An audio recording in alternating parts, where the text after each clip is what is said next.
He's the sort of person that the phrase city grandee was made for. One of the biggest names in British business for the last decade and more. Chair of the biggest supermarket, Tesco, the biggest house builder, Barratt Developments, and former president of the biggest British business organisation, the CBI. And then in May, The Guardian published allegations about John Allan of inappropriate behaviour towards women, and he had to step down.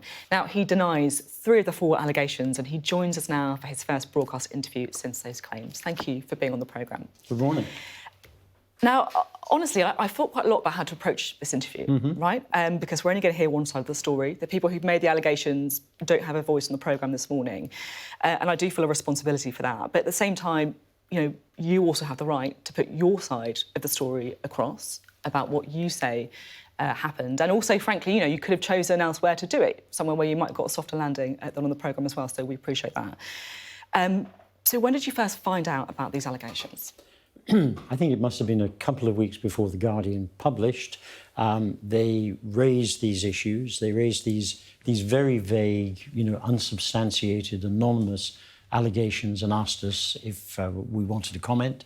And I took legal advice and we did comment and made it very clear that, as far as I'm concerned, there is absolutely no substance in any of these allegations. I'm completely innocent. And The Guardian, you know, notwithstanding, decided to publish. We've asked them to supply more information, contextual information. One of the allegations is that at some CBI event in 2021, you know, I said something that was overheard and was regarded as being inappropriate. Actually, I didn't attend any CBI events in 2021, and that's been independently corroborated now. I want to go through each of the allegations. So there's 4 women making these allegations. The first one, I think, you admit did happen, and that was in 2019 when you made a comment about a woman who worked at the CBI. Indeed. What happened? Well, it was a CBI conference. This was actually chronologically the second, I think. OK. But it was a CBI conference. Everyone was very busy. I noticed that one of the CBI staff was looking pretty down in the mouth, and I tried to cheer her up, and clearly got it badly wrong by saying to her, "That's a very nice dress you're wearing. It suits your figure very well." Far from being cheered up, she was upset by that. As soon as I was told that she was upset, I sought her out. I apologised unreservedly. Carolyn Fairbairn followed up to check whether my apology had been satisfactory and was told it was, and that the individual considered the matter closed. Why did that pop into your head as something that would cheer a woman up? Well, I thought she was looking a bit sort of miserable, and, you know, I wish to heck I'd never used the word figure now, and I never will again. I think if I'd stopped by saying that's a very nice dress, it suits you very well, I might not have got myself into the difficulties that I have. But it was well-intentioned. My intention was to cheer her up, and obviously it was an ill-judged remark. It had the reverse thing. Having said that, I've talked to many women I know since then, and most of them are absolutely incredulous about how somebody could be as upset as this lady appears to have been with what I said. Did you not realise at the time that you'd upset her? No. Nothing about her appearance at the time, a reaction? No, she showed no sign, there was no immediate reaction, and I moved on. It was a very busy day, as CBI conferences are. We have the Prime Minister, the Leader of the Opposition, all sorts of other speakers, and I was chairing part of it, hosting and receiving these senior political figures. So this was a minute or two during the course of a day. Do you often make comments about women's figures? No. Not, you know, and it was... And certainly not since this particular incident, I can tell you. And what I've learnt, I think, is that one has to be terribly careful about what you say to people. So look, I put my hand up to that one. I said something with good intentions. I produced the wrong impact. I've learnt a lesson from that. I apologised for it immediately at the time, unreservedly. And I find it interesting that it crops up 4 years later in The Guardian. Now, the other 3 you deny. Absolutely. May 2019, annual CBI dinner, when you were president, it's alleged that you touched a woman's bottom. Yeah. Did you do that? No, absolutely not. That evening, my principal duty was to host the Chancellor of the Exchequer, who came along as our principal speaker. It was a very busy evening. I'm absolutely convinced that, you know, I did nothing untoward. during that evening, or indeed at any other time. And, I've had lots of women writing to me saying they've known me over 40, 30, 20, 10 years, and they have never seen me behave in any inappropriate way towards them or any other women. And I don't see why, it seems very strange that I should do that as an isolated event. So, no, I absolutely deny it, and there is no evidence to support it. It's also alleged that during a Tesco shareholder meeting in 2020, you again... 22, you again touched a woman's bottom. Yes. Again, I absolutely deny that. Now, Tesco have investigated this thoroughly. It was allegedly a Tesco person as well who was the victim of this particular incident. They have written to and contacted every Tesco woman who was at that event, including a number who've left the company, and invited them, if they wish to complain, either openly or through a confidential whistleblowing line. There hasn't been a dicky bird from that. And indeed, on the contrary, I've had lots of emails and letters from Tesco women actually telling me that, they believe I behave very well towards them in total. So I'm absolutely convinced there is no evidence to support that, and my conscience is completely clear, Sophie. The fourth allegation, at another CBI event, when it's claimed you made another comment about a woman's dress, that apparently it was making it hard to concentrate on anything else. Yes, well, that's crystal clear. That was allegedly in 2021. I did not attend any CBI events in 2021, and that has been confirmed not merely by a third-party inspection of my diary, not by me, but also the CBI have checked their attendance registers for all of the events in 2021, and I do not appear on any of them. So as far as I'm concerned, that one is game, set and match. I guess what some people looking at this might think is the allegations from 4 separate people sound a bit similar, right? Touching bottoms, making comments on people's appearances, their figures, their dresses. What would you say to that? Well, I think it's interesting that they surfaced together in one article in The Guardian that after 50-plus years of, as far as I'm concerned and as far as others have perceived, impeccable conduct towards women, suddenly this little clutch of allegations appear in The Guardian. I mean, that does sometimes happen, though, doesn't it, right? Well, because people have confidence in making allegations if they know there are others. They think they're more likely to be believed. Well, that may well be true. But I can tell you, each and every one of those, they're all quite separate.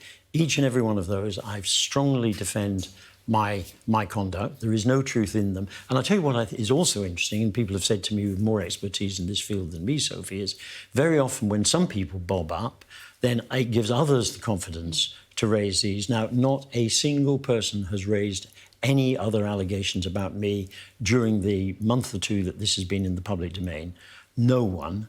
On the contrary, I've had hundreds of letters of support from people who know me, about a third of which have actually been from women I've worked with over many, many years, saying that they think this is absolutely out of character and they don't believe a word of it. Now, you've stepped down from roles at Tesco and Barratt Developments. Do you think that's fair? Well, I think companies actually feel under a lot of pressure when this sort of thing happens. And one of the things I want to do over the months ahead, and it's not going to help me because whatever damage has been done to my reputation has been done now, frankly, is I think we have to have a better way of dealing with these sorts of allegations that's fair to victims. And I think it's important because there are cases where people are inappropriately treated, and I don't think we should overlook that, but also fair to people who are accused, that there is some form of due process, some form of investigation before judgments are made about them. Now, I think in my particular case, I think the companies that I was chair of, while saying lots of nice things about all the amazing things I'd done for them over the 8 or 9 years I'd been involved with them, frankly felt they had to be seen to do something. And the simplest and easiest thing was to propel me under the nearest bus. Now, having crawled out from 2 successive buses and still standing, I'd now like to try. I'm going to plan over the next few months to talk to a lot of people who know a lot more about this than me, to sort of see if we can devise a better way so that the next person who is the subject of this sort of allegation is more fairly treated. But to answer your question, no, I don't think I was particularly fairly treated. But, that's life. I mean, I'm not sort of miserable about it. I'm getting on with my life. Now, the backdrop, of course, of this is wider claims about industry, particularly the CBI, where there's been some very serious allegations indeed. Was there a toxic culture at the CBI? Not that I was aware of. I don't believe there was, and if there was, I certainly wasn't aware of it. Do you think you weren't aware of it because, frankly, you know, you're a white male in a senior position? No, I think it was because my role at the CBI was essentially external representation. I spent time talking to government, going around visiting the regions, including, you know, Scotland and Northern Ireland quite frequently, representing the CBI internationally. I wasn't responsible for the day-to-day running of the CBI. That was the Director General and the management team. But I certainly saw no evidence over the time that I was president of a toxic culture. I mean, do you think you should have looked a bit harder? You know, you're the president, right? You have to bear some responsibility for things that were going on. Look, with the benefit of hindsight, probably yes. But, you know, most of the allegations of what took place were actually subsequent to the period during which I was president. I stepped down as president in the middle of 2020, when there wasn't much going on anyway, because if you remember, for most of us, we were involved in lockdown at that stage, with a few notable exceptions. You know, so there was no activity going on at the CBI. People were working from home. There were no events at that time. And certainly there was no evidence, I think, that of, you know, untoward behaviour. And I've talked to a number of women in the CBI who I know and I'm still in contact with, who actually say to me that they don't believe there was a toxic culture either. But having said that, I'm not close enough to those events, Sophie, to really give you a authoritative view on the toxicity or otherwise of the culture, certainly subsequently. Yeah, I was also interested to read an interview that you gave in the Daily Mail where you said, I don't think men have always behaved well towards women in the past. Patently, they haven't. The world is a much better place than it was 20 or 30 years ago. So what was going on then? Well, I think, you know, if you go back, there is no doubt in my mind that, you know, that the many women in business have actually been exposed to inappropriate behaviour by male colleagues. It may have been relatively trivial or it may have been more serious. And I think the world has moved on dramatically in terms of that now being seen to be, A, to be seen to be wrong, and B, people learning kind of not to do it, which is why I think... Did you witness any of it? No, but I have, you know, I had a very interesting letter from someone who's known me for a very long time who said the following, and this is someone who, you know, I've known for 45 years, who said... I've known John Allan for 45 years, since the age of 22, and working in the sexist and often misogynistic era of the early 80s. While other males were chatting up, touching up, or putting down women, John never said or did anything inappropriate. He was at all times the most polite, respectful, and equal-minded man I've ever had the privilege of working with. So look, there is no doubt, I think, and I was conscious myself when I was a young CEO. Occasionally women complaining to me that they had been lent on by their bosses. Somebody was told if she didn't dance with her boss at a company party, it would be the worst for her. I told that individual, you know, he would leave the company horizontally if he ever did it again. So I have no tolerance for people misbehaving towards women. I think things have got better. I'm worried at the moment that we might take a step back, because quite a lot of men say to me they're getting increasingly nervous about working with women, mentoring women, something I've done a lot of right through my career. That sounds a bit sexist in itself if people are saying that. You know, if they're looking at a woman and the first thing they're thinking is, oh, she's someone who could put in a complaint against me. I mean, this is another form of discrimination against women. I think it's a risk that happens. But I can tell you that's what quite a few people are saying to me and saying to others that I know, that they're going to be very cautious in future about how they interact with women in the market, in the which is what women have to do all the time. Which is, you know, which shouldn't...